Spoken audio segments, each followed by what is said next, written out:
umushyitsi yuzuye icyo ari cyo. Abana bato barabihinduye, ntabwo bikiri umushyitsi, ni umushitsi. SHYI bayihinduye shi.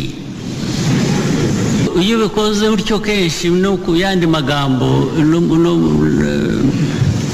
birahinduka rwose bikaba ikindi kintu. Nta abantu bato ariko numvise no mu bakuru birimo no kuvuga ngo ntabwo bikiri ntawe ugishobora kuvuga ni ntabwo.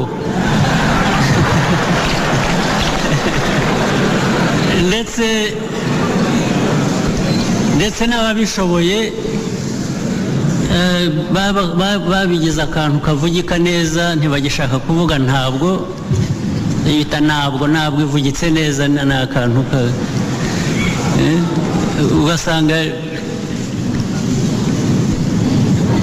Ndetse ku buryo iyo byanditse ntibaraho wandikiye umuntu cyangwa ibindi bintu, rimwe na rimwe ashobora kumva nabi ibyo wamwandikiye kubera uko bivugitse.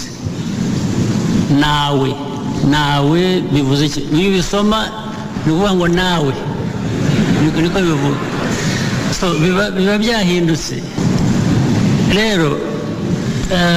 Abantu bose bashyiremo imbaraga, kuko ubundi kutamenya ururimi rwawe cyangwa no kutamenya n'ibindi ibyo ari byo byose nta cyaha kirimo, cyane cyane iyo bitewe wenda n'ibyo warahuye nabyo mu buzima. Ntabwo kutamenya ikintu runaka ari icyaha, ahubwo icyaha kiza iyo ukosorwa ntushake kumva ibyo bagukosora. Iyi nama y'umushyikirano ibaye ku nshuro ya 15 irimo kubera mu cyumba cy'inama cya Kigali Convention Center.